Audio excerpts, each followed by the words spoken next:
এই মুহূৰ্তত আহি পৰিছে আজিৰ দিনটোৰ কেইবাটাও গুৰুত্বপূৰ্ণ খবৰ।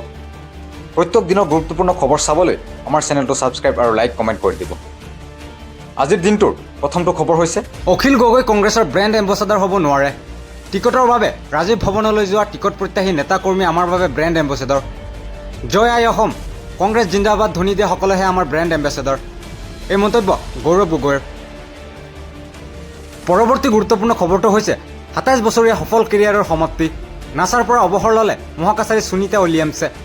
মহাকাশত ৬০৮ দিন থাকি অভিলেখ ৰচিছিল ভাৰতীয় মূলৰ মহাকাশগৰাকীয়ে। পৰৱৰ্তী গুৰুত্বপূৰ্ণ খবৰটো হৈছে ফেব্ৰুৱাৰী মাহত অসমলৈ আমন্ত্ৰিত বেলজিয়ামৰ বহুজাতিক উদ্যোগৰ প্ৰতিনিধি। এবি ইন ৱেবৰ আন্দ্ৰেছ বেনেটৰ সৈতে WEFত আলোচনাত বহিল মুখ্যমন্ত্ৰী। এবি ইন ৱেবৰ উৎপাদন কাৰ্যক্ৰম অসমতো সম্প্ৰসাৰণ কৰাৰ আগ্ৰহ প্ৰকাশ। অসমৰ নীতি তথা বিধিবদ্ধ স্পষ্টতাৰ প্ৰশংসা বেলজিয়ামৰ কোম্পানীৰ। আলোচনাক সুদৃঢ় কৰিবলৈ অসম ভ্ৰমণৰ আমন্ত্ৰণ জনালে হিমন্ত বিশ্ব শৰ্মাই। পৰৱৰ্তী গুৰুত্বপূৰ্ণ খবৰটো হৈছে ভাৰততে T20 বিশ্বকাপ খেলিব লাগিব বাংলাদেশে। আনুষ্ঠানিকভাৱে BCBক এই কথা জনাইছে ICCয়ে। পূৰ্বৰ সূচী অনুসৰিহে ভাৰতত হ'ব বাংলাদেশৰ T20 মেচ। পৰৱৰ্তী গুৰুত্বপূৰ্ণ খবৰটো হৈছে নাগপুৰত অনুষ্ঠিত প্ৰথমখন T20ত জয়ী টীম ইণ্ডিয়া। নিউজিলেণ্ডৰ বিৰুদ্ধে ৪৮ ৰানত জয়ী ভাৰত। পৰৱৰ্তী গুৰুত্বপূৰ্ণ খবৰটো হৈছে আজিৰে পৰা আৰম্ভ ঐতিহাসিক জোনবিল মেলা। গোবাৰজৰ পৰম্পৰা অনুসৰিয়ে তিনিদিনীয়াকৈ আয়োজন জোনবিল মেলা। বিনিময় প্ৰথা, ৰাজ দৰবাৰ, সাংস্কৃতিক অনুষ্ঠানৰ পৰম্পৰাগত কাৰ্যসূচী। পৰৱৰ্তী গুৰুত্বপূৰ্ণ খবৰটো হৈছে শ্যামকানু সন্দীপনক নালাগে জামিন। শ্যামকানু মহন্তই প্ৰত্যাহাৰ কৰিলে জামিন আবেদন। সন্দীপন গাৰ্গৰো জামিন আবেদন প্ৰত্যাহাৰ। পৰৱৰ্তী গুৰুত্বপূৰ্ণ খবৰটো হৈছে অখিল গগৈৰ ডাঙৰ ঘোষণা। ৰাইজৰ দলৰ চৰকাৰ হ'লে প্ৰথমে ২ বছৰৰ ভিতৰতে সকলো খেতিয়কক মাটিৰ পট্টা দিয়া হ'ব। দ্বিতীয়তে ৰাইজৰ দলৰ চৰকাৰ হ'লে পথাৰত ৩বাৰকৈ খেতি কৰিবলৈ পানীৰ ব্যৱস্থা কৰি দিব। আৰু যদি কোনোবাই নিজে নিজে পাম্প লগায় তেতিয়াহ'লে ডিজিটেল বিল বা ডিজেলৰ খৰচ বিনামূলীয়া কৰি দিয়া হ'ব। ডাঙৰ ঘোষণা কৰিছে অখিল গগৈয়ে। আহিব পাৰোঁ ৰাইজৰ দল চৰকাৰলৈ আহিলে ১ নম্বৰ কথা ২ বছৰৰ ভিতৰত সকলো খেতিয়ককে মাটিৰ পট্টা প্ৰদান কৰি শেষ কৰি দিয়া হ'ব। ২ মানুহ বুলি কৈ আগতে বিদেশী এটাই নাপাব, আকৌ মই কৈ দিলোঁ, আগতে কৈ থৈছো, সেইকাৰণে মই এতিয়াও ৰিপিট কৰি থকা নাই। ২ যদি আমি চৰকাৰ গঠন কৰোঁ ৫ বছৰৰ ভিতৰত অসমত এখনো পথাৰ এনেকে পৰি থাকিবলৈ নিদিওঁ য'ত পানী নাথাকিব, য'ত বছৰত ৩বাৰ খেতি নহ'ব।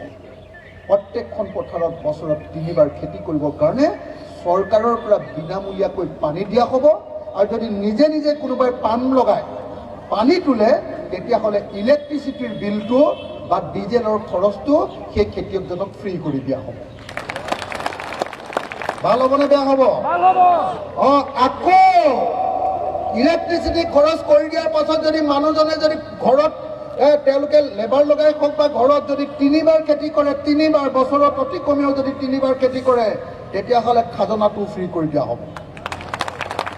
নিজে খেতি কৰিব পৰা নাই ওচৰৰ ঘৰৰ মানুহক দিয়ক খেতি কৰিবলৈ। নিজে খেতি কৰিব পৰা নাই আধি দিয়ক। নিজে খেতি কৰিব পৰা নাই আৰু ট্ৰেক্টৰো প্ৰত্যেকখন গাঁৱতে মই ৫খন ফ্ৰী কৰি দিম, চৰকাৰী ডাঙৰ ট্ৰেক্টৰ। তো তেতিয়াহ'লে ভাল হ'বনে নাই? মই সঁচাকৈ কৈছোঁ, অসমৰ হিন্দু, মুছলমান, খ্ৰীষ্টান, জৈন সকলো খেতিয়ককে ৫ বছৰৰ ভিতৰত চবকে ধনী কৰি দিম।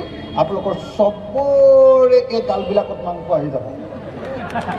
মই ২ নম্বৰ কি কাম কৰিম জানেনে নাই? ৩ নম্বৰ, ১ নম্বৰ ক'লো সকলোকে মাটিৰ পট্টা। ২ নম্বৰ ক'লো যে খেতিয়কবিলাকৰ কাৰণে বছৰত ৩বাৰ খেতি কৰিব পৰাৰ কাৰণে ব্যৱস্থা। ৩ নম্বৰ, খেতিয়কবিলাকে যিবিলাক বস্তু উৎপাদন কৰিব, যেনেকে এইবাৰ বিজেপি চৰকাৰৰ দিনত ধান কিনি লৈছে নে নাই?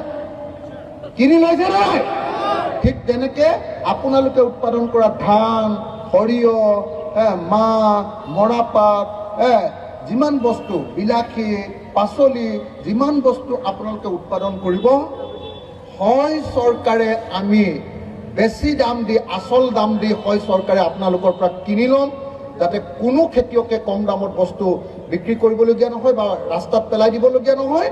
আৰু দ্বিতীয়, যদি কিনি নলওঁ, অধিক দামত যদি কোনোবাই কিনিব খোজে বেপাৰীবিলাকক কিনিবলৈ সুবিধা কৰি দিয়া হ'ব।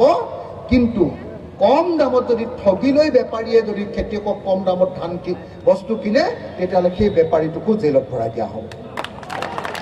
যে আপোনালোকৰ লগত মিত্ৰতা বিচৰা এজন বিধায়ক, শিৱসাগৰ বিধায়ক অখিল গগৈ ডাঙৰীয়া কৈছে যে তেওঁ কংগ্ৰেছৰ ব্ৰেণ্ড এম্বেচিডাৰ, আপুনি কি ভাবে?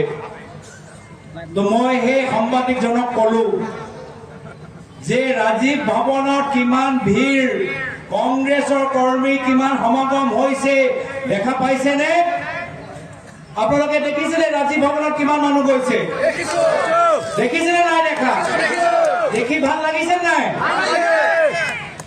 মই ক'লো এইসকল যে আমাৰ কংগ্ৰেছৰ সাধাৰণ কৰ্মীখিনি যে অসমৰ 126টা সমষ্টিৰ পৰা গৈ গুৱাহাটী ৰাজীৱ ভৱনত জয় আই অসম কংগ্ৰেছ পাৰ্টি জিন্দাবাদ যে কৈছে, সেয়া হ'ল আমাৰ কংগ্ৰেছৰ মূল ব্ৰেণ্ড এম্বেচিডাৰ। মোৰ বাবে আজি ইয়াত উপস্থিত হৈ থকা হোজাই, নগাঁও, পশ্চিম পূব, আমৰি, ৰংখাং পৰা অহা, ডিমা হাছাও, হাফলং পৰা অহা কংগ্ৰেছৰ কৰ্মী মোৰ বাবে মোৰ ব্ৰেণ্ড এম্বেচিডাৰ, আমাৰ দলৰ ব্ৰেণ্ড এম্বেচিডাৰ।